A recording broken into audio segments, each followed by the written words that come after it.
Hello my dear students, I am Karamjeet. I welcome you all on my YouTube channel The Quest of Karamjeet. The Quest of Karamjeet channel के ऊपर आप सभी का स्वागत है। आज के इस सेशन में हम सीखेंगे टिप्स ऑफ रीडिंग कॉम्प्रिहेंशन। ये एक्चुअल में बहुत सारे स्टूडेंट्स की प्रॉब्लम होती है, किस तरह से कॉम्प्रिहेंशन को पढ़ना है। आज के इस सेशन में आई होप आपको जो भी प्रॉब्लम्स आपको फेस आती हैं वो सारी दूर हो जाएंगी। इस सेशन में हम कॉम्प्रिहेंशन नहीं करेंगे, इसमें सिर्फ मैंने टिप्स को डिस्कस करने के लिए आपको ये छोटा सा सेशन बनाया है ताकि आपको ये समझ में आए कि किसी कॉम्प्रिहेंशन को पढ़ने के लिए क्या क्या चीज़ें ज़रूरी होती हैं। ऐसा नहीं है कि आप कोई भी आर्टिकल पढ़ते हैं, आर्टिकल पढ़ने से उसमें आपको जो भी आपको मसाला चाहिए वही आपको पढ़ना है। देखिए, सबसे पहले मैं आप सबको एक चीज़ बता देना चाहता हूँ। मेरा एजुकेशनल चैनल होने के बावजूद मेरी सबसे पहली प्रायोरिटी यही रहती है कि मैं आपको वो चीज़ें कराऊं जो आपको एक अच्छे व्यक्तित्व वाला पर्सन आपको बनाए। आपके पास नॉलेज हो, आपके पास टिप्स हों, आपके पास वो सारी तमाम चीज़ें हों। जब कभी आप किसी पर्सन के सामने या कहीं पे डिबेट में बैठे हैं या इंटरव्यू क्रैक करने के लिए जब आप जाएंगे, वहाँ पर पूछे गए सवालों का जवाब आप फटक से देंगे, हाजिर जवाब होंगे। जब आपसे वो क्वेश्चन पूछेगा, आपके वो आंसर्स, उस क्वेश्चन के आंसर्स आपके टिप्स के ऊपर होंगे, तो ये कैसे पॉसिबल होगा। वैसे मैं एक सेशन और लेके आऊँगा, हाउ टू रीड न्यूज़पेपर। वैसे मैं काफ़ी टाइम से कह रहा हूँ, मुझे 1 महीना हो गया कहते कहते, बहुत जल्दी वो सेशन मैं बनाने वाला हूँ। उस सेशन में मैं आपको चीज़ें बताऊँगा कि किस तरह से आपको न्यूज़पेपर आर्टिकल पढ़ना है। ये एक्चुअल में न्यूज़पेपर आर्टिकल से पढ़ने के ऊपर ही डिपेंड है। लेकिन अगर जो स्टूडेंट्स न्यूज़पेपर आर्टिकल्स नहीं पढ़ते हैं, जिनको रीडिंग स्किल्स अच्छी हैं, जो नॉवेल्स पढ़ते हैं, स्टोरीज़ पढ़ते हैं, या अपने सब्जेक्ट के कोई भी किसी भी बुक्स को वो पढ़ते हैं, या उनकी किसी भी तरह का कुछ भी, चाहे वो स्पिरिचुअल चीज़ें हैं, चाहे कुछ भी, उनकी अगर रीडिंग स्किल्स हैं तो उनके लिए ये ज़्यादा हेल्पफुल है। लेकिन जो अगला सेशन मेरा होगा रीडिंग स्किल्स के ऊपर, वो एक न्यूज़पेपर आर्टिकल से होगा। वो आपको मैं प्रॉपर तरीके से बताऊंगा, एक सेशन बनाऊंगा जिसमें आपको हर एक चीज़ के बारे में पता चलेगा। तो आज का ये सेशन डिपेंड करता है आपके ऊपर और आपके टेस्ट के ऊपर। वैसे तो हम कॉम्प्रिहेंशन के बारे में ही डिस्कस करेंगे और कॉम्प्रिहेंशन बेसिकली होता क्या है ये जानेंगे। तो this is my YouTube channel the quest of Karamjeet. जिस तरह से आप यूट्यूब सर्च बॉक्स के ऊपर हैश के साथ विदाउट एनी स्पेस ये नाम टाइप करते हैं, द क्वेस्ट ऑफ करमजीत, आप इजीली मेरे चैनल के ऊपर पहुंच जाएंगे। अभी तक मैंने 61 वीडियोस अपलोड कर ली हैं, लेकिन उसके बाद भी कंटिन्यूसली जारी है। तो इसलिए आपके पास नई नई चीज़ें आपके पास आती जाएंगी। आप इसको देखिए, आपको सच में कुछ एक्स्ट्रा ही मिलेगा। Alright, let's start the session. सबसे पहले हम देखते हैं किस तरह से हम पॉइंट टू पॉइंट हम चीजें देखेंगे कि क्या क्या चीजें आपको इंपॉर्टेंट हैं while reading comprehension. Summary of the most important techniques. There are certain techniques that will help you to do well in reading comprehension skills. कुछ ऐसी टेक्निक्स हैं जो आपको हेल्प करेंगी रीडिंग कॉम्प्रिहेंशन को डील करते समय। तो पहला जो वर्ड है, पहला जो पॉइंट है वो है यूज योर पेंसिल। यस, ये सबसे ज्यादा इंपॉर्टेंट है। देखिए, आप जब कभी भी प्रैक्टिस करते हैं, मान लीजिए आप ऑफलाइन प्रैक्टिस करते हैं, ऑफलाइन प्रैक्टिस के टाइम पे जब भी आप रीडिंग कॉम्प्रिहेंशन पढ़ते हैं तो आप पेंसिल का यूज़ जरूर करिए। आपके पास क्यों करिए, उसमें ये चीज़ें बताया हुआ है, हम पढ़ लेते हैं फिर उसके बाद हम डिस्कस करते हैं। To begin with, use your pencil as a pointer. जो पेंसिल होती है एज अ पॉइंटर आप यूज करिए। Using the pencil to guide you to eye along the line of text help you to focus on the details in the reading. जब कभी भी आप reading comprehension या कोई भी आर्टिकल पढ़ते हैं, उस टाइम पे जब आप पेंसिल यूज करते हैं, वो आपका फोकस, आपका जो फोकस होगा उसी के ऊपर होगा। अगर आप पेंसिल यूज करते हैं तो आपकी पेंसिल की जो नोक होती है, वो जब आप लाइन के नीचे करते हैं तो आपका फोकस रहता है कि अच्छा, the paper of English language is most अच्छा the of the competitive examination. हाँ, तो इस तरह से आपका वहां पर फोकस बढ़ता है। It holds you attention to the precise words in the passage.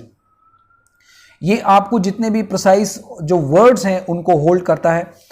In a long test, attention may weaken, fatigue में blunt your attention to details. जो बड़े पैसेजेस होते हैं उसको पढ़ते टाइम आपको थकान हो जाती है, क्योंकि उसमें पता नहीं क्या क्या चीज़ें बताई होती हैं, स्टोरी बेस्ड होती हैं। स्टोरी बेस्ड तो कई बार वैसे तो पहले आती थी, लेकिन आजकल स्टोरी बेस्ड नहीं आती हैं। आजकल फाइनेंस के टॉपिक्स बैंक्स में ज़्यादा आते हैं, एसएससी में भी कुछ अच्छे टॉपिक्स आते हैं, एजुकेशन में साइकोलॉजी से रिलेटेड आते हैं। तो मतलब ये आपको पता होना चाहिए कि अगर आप जिस भी सेंट्रल गवर्नमेंट की या स्टेट गवर्नमेंट की आप तैयारी कर रहे हैं, उसमें आपको कॉम्प्रीहेंशन किस तरह से हेल्प करेगा। But using your pencil as a pointer will help you to preserve your attention details. अगर जिस तरह से बड़े पैसेजेस होते हैं, बड़े पैसेजेस को पढ़ते टाइम आप थक सकते हैं, थकते भी हैं, आपके दिमाग में ऐसे रहता है कि यार छोड़ो यार, इतना लंबा पैसेज कौन पढ़ेगा। लेकिन उस टाइम पे जब आप पॉइंटर यूज करते हैं तो आपका फोकस रहेगा, अच्छा इस लाइन में ये बात कही है, नेक्स्ट लाइन में कुछ और बात कही है, अच्छा फर्स्ट वाली लाइन में ये बात की है, सेकंड वाली लाइन में ये बात की है, तो इसका मतलब दोनों जो लाइनें हैं वो कॉन्ट्राडिक्ट करती हैं, अच्छा दोनों का सेम ही है। तो मतलब कहने का मतलब ये है कि कई बार जो ऑथर है जिसने जो कॉम्प्रीहेंशन लिखा है, या जो भी उसने टेक्स्ट के फॉर्मेट में जिसने जो भी पैसेज बनाया है, वो क्या बोल रहा है, क्या वो फेवर में बोल रहा है, क्या वो उसके ऑपोजिट बोल रहा है, पैसेज में उसके लिखने का मकसद क्या है। अगर वो ऑथर है तो अगर वो ऑथर है तो इस तरह के पैसेज वो क्यों लिख रहा है, यही तो चीज आपको वहां पर चेक करनी है कि ऑथर आपसे क्या बुलवाने की कोशिश कर रहा है। Circle keywords and phrases. जो भी कीवर्ड्स होते हैं किसी पैसेज के अंदर और जो भी फ्रेजेस होते हैं उनको आप सर्कल कर लीजिए। जरूरी नहीं कि आपको, मान लीजिए यहां पर हम देख लेते हैं, पढ़ लेते हैं। Remember you are not reading for a just vague several. मान लो इस तरह से आपने सर्कल करना तो आप सर्कल कर सकते हैं, सॉरी, या आप अंडरलाइन भी कर सकते हैं। इससे आपको अंदाजा हो जाएगा कि फलां लाइन में मैंने एक अंडरलाइन किया है और उस अंडरलाइन में उस वर्ड का मीनिंग मुझे ढूंढना है। And general understanding of the passage, you usually have to read for details understanding. There will be individual words which are important for grasping a point exactly. Circle keywords is phrases which enable you to zero in and precise point needed to answer a question. जब कभी भी आप उसको circle कर लेंगे, आपके दिमाग में ये रहेगा कि हाँ, इस वर्ड का मीनिंग हो सकता है कि जो एग्जामिनर है आपसे टेस्ट की फॉर्म में वो एंटोनियम पूछ सकता है, सिनोनियम पूछ सकता है। तो आपको वहां पर एक जो की सर्कल जो है आपके फ्रेजेस हैं वो आपको वहां पर ध्यान में रखने हैं, आपको सर्कल करना है। Keep forging ahead. Do not get bogged down if there is a word and sentence you do not understand. You may get the main idea without knowing the individual word or sentence. देखिए ऐसा नहीं है, confuse नहीं होना है। अगर मान लीजिए किसी वर्ड का मीनिंग आपको नहीं पता, आप उस सेंटेंस, वो जो पूरा सेंटेंस है उसको आप पढ़िए, तो जो सेंटेंस का जो टेस्ट होगा, सेंटेंस का जो मीनिंग होगा, उससे आपको पता चल जाएगा कि बेसिकली इस वर्ड का मीनिंग वो क्या बोलने की कोशिश कर रहा है। एक मिनट गाइज, माइक सेट कर लो प्लीज, थोड़ा नीचे ज़्यादा है। तो उस वर्ड का मीनिंग आपको लाइन के हिसाब से पता चल जाएगा कि बेसिकली मान लीजिए आपको ये फॉर्गिंग का मतलब नहीं पता, ओके, मतलब कंफ्यूज होना पता नहीं है, लेकिन आपने वर्ड पर लाइन पढ़ ली, इसका मतलब है कि वो कह रहा है कि एक इंडिविजुअल वर्ड को अगर आपको नहीं आता तो पूरी लाइन पढ़ लो, आपको उसका एग्जैक्ट, उसकी वो जो काम कर रहा है उस सेंटेंस के बीच में उस वर्ड का आपको पता चल जाएगा। Sometimes you can sense the meaning of the word from the context. Sometimes the word or sentence may not be basis of any question. Okay, if there is some idea you need to answer a question, a अलग आएगा यहाँ पे, questions, but do not understand, read it one more time. अगर मान लो किसी passage में आपको कोई बात समझ में नहीं आई है तो आप उसको एक बार फिर से पढ़िए, बशर्ते आपको वहां पर पेन यूज जरूर करना है या आपकी पेंसिल जरूर यूज करनी है, इस बात का आपको खास ख्याल करना है। Another good reading strategy is to read the question before starting the passage. देखिए दो तरह से स्ट्रैटेजी हैं। पहली स्ट्रैटेजी मैंने आपको बताई कि डायरेक्टली पैसेज उठाया और आपने रीड करना शुरू कर दिया, फिर उसके बाद आपने उसके क्वेश्चन आंसर्स देना शुरू कर दिए। लेकिन जो सेकंड स्ट्रैटेजी है जिसके बारे में मैं अब बात कर रहा हूं, ये भी एक स्मार्ट अप्रोच है। ये बहुत सारे बच्चे करते हैं और इसमें सक्सेसफुल भी होते हैं। इससे आपको जल्दी एक पैसेज का आइडिया पता चल जाता है कि बेसिकली जो ऑथर है वो किसके बारे में बात कर रहा है। तो let's start the second point. This doesn't mean you read the answer choice also. By reading questions, you will have an idea of what information you will need after reading the passage. This may alert you to certain details, ideas, specific areas in the paragraph where the questions are being drawn from. देखिए, जब आप questions answers पढ़ते हैं उस time पे आपको एक idea मिल जाता है कि बेसिकली पैसेज में किसके बारे में बात कर रहा है, जो ऑथर है वो आपसे क्या बुलवाने की कोशिश कर रहा है। तो आपके पास दो तरीके हैं।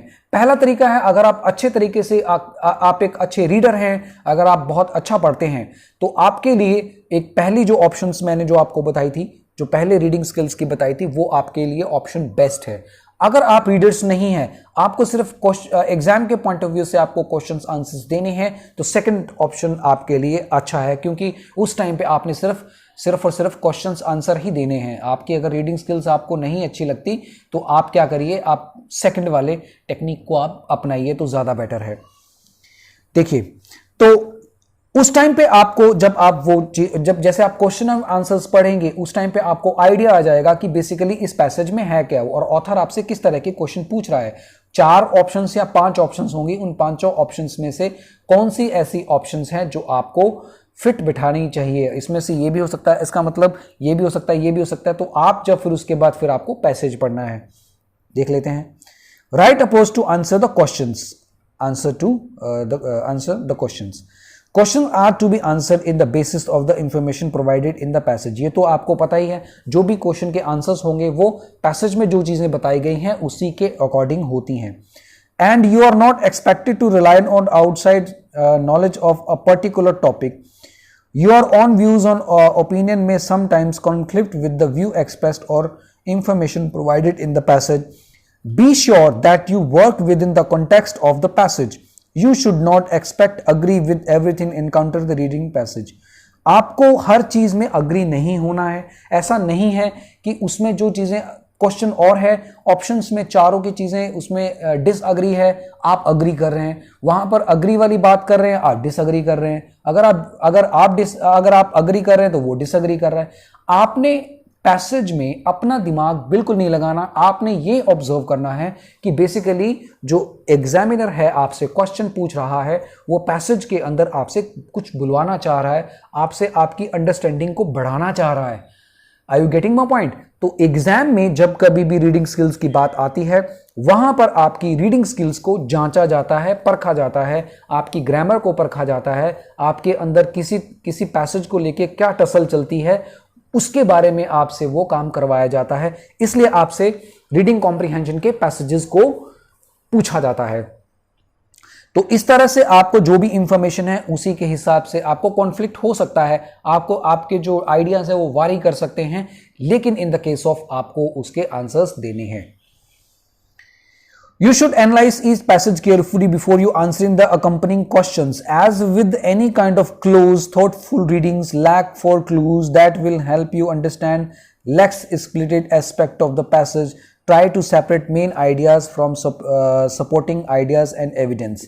तो जो भी आपका पैसेज है, जो भी उसका थॉटफुल रीडिंग है, उसको अंडरस्टैंड करने की कोशिश करिए। कुछ क्लूज मिलते हैं आपको पैसेज के अंदर। जब भी आप पैसेज पढ़ते हैं आपको कुछ क्लूज मिलते हैं। जैसे आपने क्वेश्चन आंसर्स पढ़े हैं, आपको पता है कि फलाने में एक नेगेटिव क्वेश्चन है, अच्छा सेकंड वाले पैसेज में नेगेटिव क्वेश्चन का आंसर मिल रहा है, तो आपको वहां पर टिक कर सकते हैं। तो इस तरह से आपको वहां पर आइडिया मिल जाता है। तो try to separate main idea from the supporting ideas और एविडेंस। कोशिश करिए, ये क्वेश्चन हर बार किसी ना किसी एग्जाम में पूछा जाता है कि आप मेन आइडिया क्या बोलना चाह रहे हैं, आप बताइए कि आपके नजरिए से इसका मेन आइडिया क्या है। या कई बार थीम पूछा जाता है, लिखा जाता है what is the theme of this passage. तो थीम क्या होगा वो आपको ऑब्जर्व करना है कि किस तरह से पैसेज के अंदर वो आपसे पूछा जा रहा है। Note transist from one idea to next. Examine the relationship among the different ideas, parts of the passage. Are they contrasting? Are they complementary? Consider the point the author makes, the conclusion drawn, how, why does point are made, conclusion are drawn. तो जो भी ideas हैं, जो भी contrasting चीजें हैं वो आपको देखना है। ऑथर का मेन पॉइंट क्या है, ऑथर क्या बुलवाने की कोशिश कर रहा है, ये मैंने आपसे ऑलरेडी डिस्कस कर लिया है। Read each question carefully and be certain that you are understanding exactly what is asked. आपको जो क्वेश्चन एग्जामिनर आपसे पूछ रहा है आप अंडरस्टैंड करिए कि वो आपसे क्या पूछने की कोशिश कर रहा है। ये तो मैंने आपको ऑलरेडी बता ही दिया। Always read the answer choice before selecting the best questions. जब कभी भी आप किसी कॉम्प्रिहेंशन को आंसर कर रहे हैं उससे पहले आप चेक करिए कि उसका बेस्ट आंसर्स क्या हो सकता है, फिर आप उसको टिक करिए। ऐसे ही जय माता दी मत करिए। कई बार बहुत सारे स्टूडेंट ऐसे होते हैं 5 मिनट रह गए हैं जी चलो जय माता दी कर देते हैं। उसका फायदा क्या है? उसका कोई फायदा नहीं है। आप कभी, ये मैंने जय माता दी बहुत किए हैं इसलिए मैंने आपको बोला है कि अब आप लोग अलर्ट हो जाइए, क्योंकि नेशनल रिक्रूटमेंट एजेंसी में कुछ भी हो सकता है। आप ग्रेजुएट लेवल पे जो भी पेपर देंगे उसमें आपको डिफरेंट चीजें मिलेंगी। तो अभी इस साल तो जो भी रिक्रूटमेंट होगी वो तो होगी। तो जो मेरी वीडियो है नेशनल रिक्रूटमेंट एजेंसी उसके लिए आप देखिए, अभी जस्ट आज ही अपलोड की है, तो देखते जाइए, आपको बहुत सारी चीजें मिलती जाएंगी। तो इस तरह से आपको इस चीज का खास ख्याल करना है। आपको इस बात का ध्यान रखना है कि आपके जो आंसर्स हैं वो आपकी बेस्ट अप्रोच होनी चाहिए। The best answer is one of that the most accurately.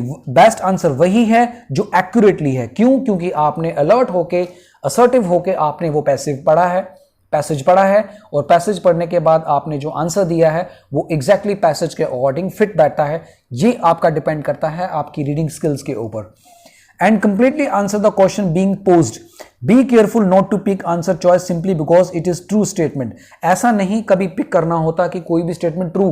हाँ बिल्कुल, कोई स्टेटमेंट ट्रू हो सकती है, लेकिन पैसेज में अगर वो नहीं दी गई है तो वो कैसे ट्रू हो गई? आपको इसी बात का ध्यान रखना है। पैसेज के अकॉर्डिंग ही आपको आंसर देने हैं। अपना दिमाग बिल्कुल नहीं लगाना। वहां पर दिमाग लगाना है, उस केस में लगाना है सिर्फ और सिर्फ पैसेज के टोन को समझना है कि बेसिकली पैसेज का टोन क्या है। अपने दिमाग से दिया हुआ आंसर आपका एग्जैक्टली गलत होगा वहां पर। Be careful also not to be mislead by the answer choice there are only partial true or not partially satisfied the problem posed in the question। तो आपको partially true और आप खुद अपने तरीके से कुछ भी नहीं करना है, वो मैं ऑलरेडी बता चुका हूं। तो ये था छोटा सा लेक्चर। आई होप आपको ये लेक्चर पसंद आया होगा। कॉम्प्रिहेंशन की इन टिप्स को आप देखिए और उनको अप्लाई करिए, इन टिप्स को, जब वाइल रीडिंग न्यूज़पेपर। और अगला जो सेशन होगा वो डेफिनेटली मैं न्यूज़पेपर आर्टिकल्स के ऊपर बनाऊंगा, किस तरह से आपको न्यूज़पेपर पढ़ना है। यही चीज़ हम डिस्कस करेंगे आने वाले टाइम में। तो चलिए इन्हीं शब्दों के साथ हम आज का इस सेशन का एंड करते हैं। Thank you for watching this video. Stay happy, stay safe, have a good day, कुछ भी कह लीजिए। जय हिंद, जय भारत, स्टे ट्यून्ड।